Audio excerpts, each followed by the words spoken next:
we got motor mounts left and right. We got a actuator for the camshaft, and then we got the camshaft sprocket,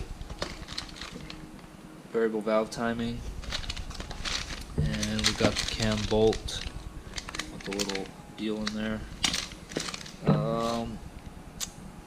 We got the chain set up, the tensioner, oil pump, rear main seal, cover gasket, front seal, water pump gaskets, and oil pump or oil pan gasket.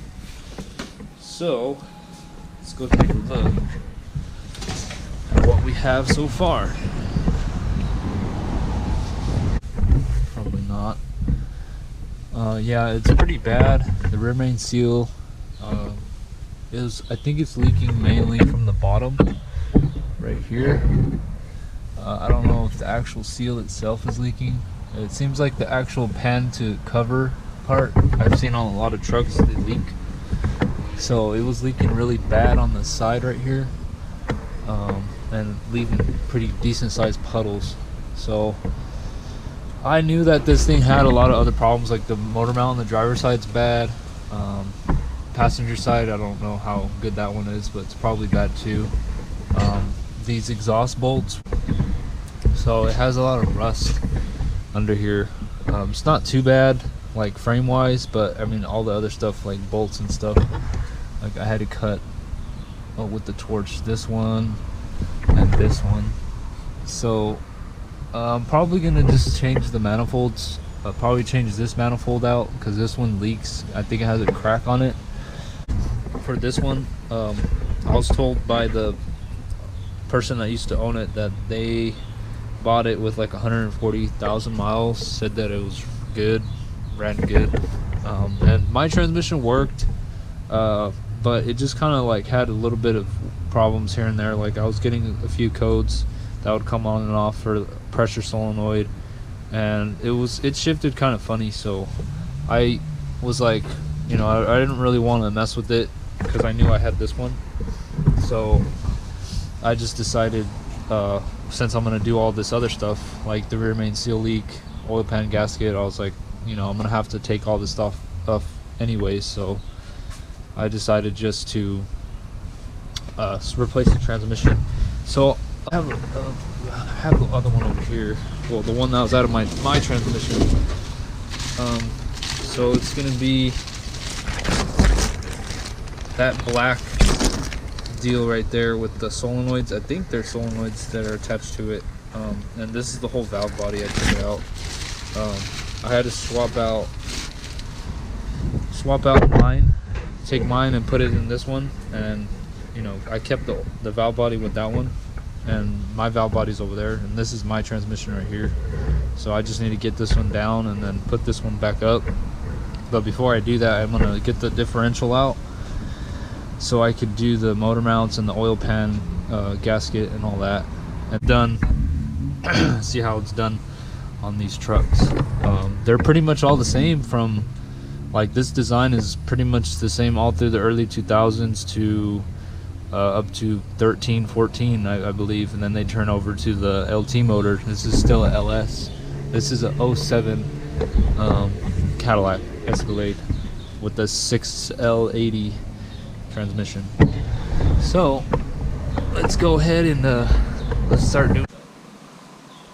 All you have is 2 bolts on the passenger side, and you've got 1 bolt here on the front side, the driver's side, and then another bolt right where the axle connects to the differential.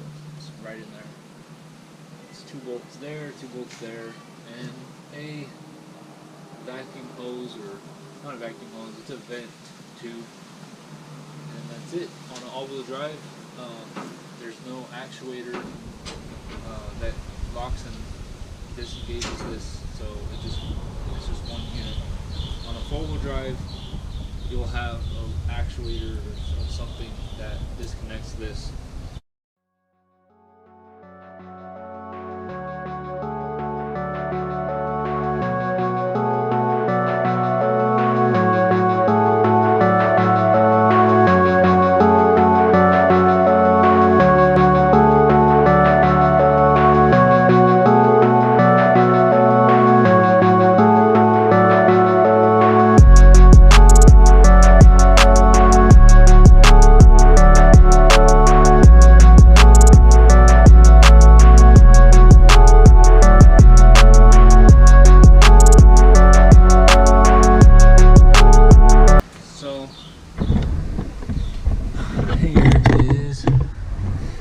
it looks like now.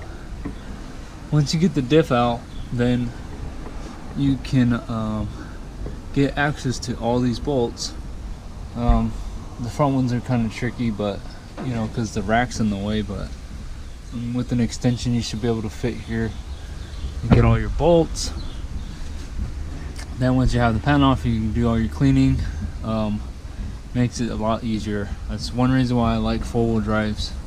The 2-wheel drives, you can do it in the truck, but it still has the same cross member here that you can take out, but I believe there's another cross member that you can't take out, depending on the model of the truck, because this one has rack and pinion, and some of the earlier trucks, they have the conventional steering, and I think that gets in the way, and it can be kind of tricky to get the deal out. But I can already see I'm gonna have fun with these motor mounts. As you can see, so rusty and built up right there. Yeah, I don't know, it's gonna be very fun, but you can see the differential mounts for shot, both of them actually. I thought it was just the rear, but yeah, I'm gonna have to fix that. That one's pretty bad too. So, you know, I just want to get all this done while I'm here. I don't want to just leave it. I'd rather try to get it all out of the way, and that hose needs to be replaced. I'm cracking it. But yeah, so it makes it easier to get to the motor mount bolts too, and everything kind of opens up a little bit once you start taking this out. But yeah, if you feel like you are strong enough to take it out like that, I just would advise to use like a transmission stand like that, or a little 3-leg deal like that. But I've been doing this for a while, so I kind of know like the weight of these, how heavy they are, and I've kind of figured out how to grab them. So if it's something you're comfortable with, go ahead and do it. If not, I'd be careful, because if you don't have it the right way and you take it out, it could just fall straight down. Even if you're under it, then it could be pretty bad. So I worked with somebody that actually had one fall on him, so just be careful. Just be aware of like what you're taking off and how it's going to come out. If you're just going to take these off first and then it goes down like that, then just take these ones out, and then you should be ready to grab it from here. It's more heavier, obviously, from the gear side than the other side.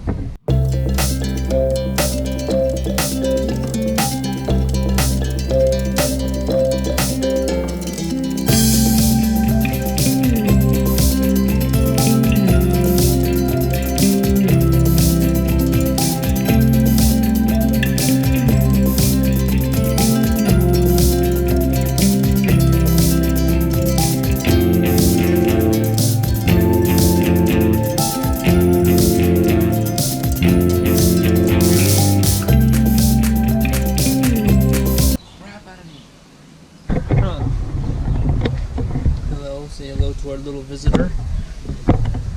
I have no idea what her name is, but she always comes to visit. She's obviously a stray, but she just scared me right now. I was trying to loosen this bolt, and she nudged my leg. Hi. What are you doing today? Huh? Yes, I know. Making a video.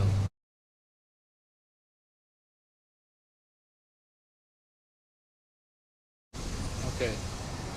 So I just want to show you real quick a problem I ran into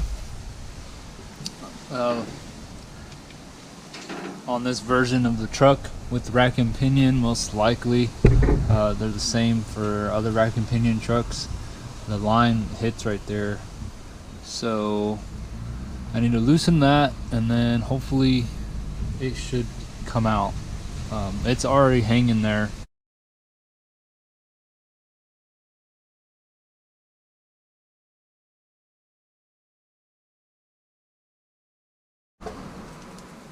checked out. Yeah, I just kept it on there because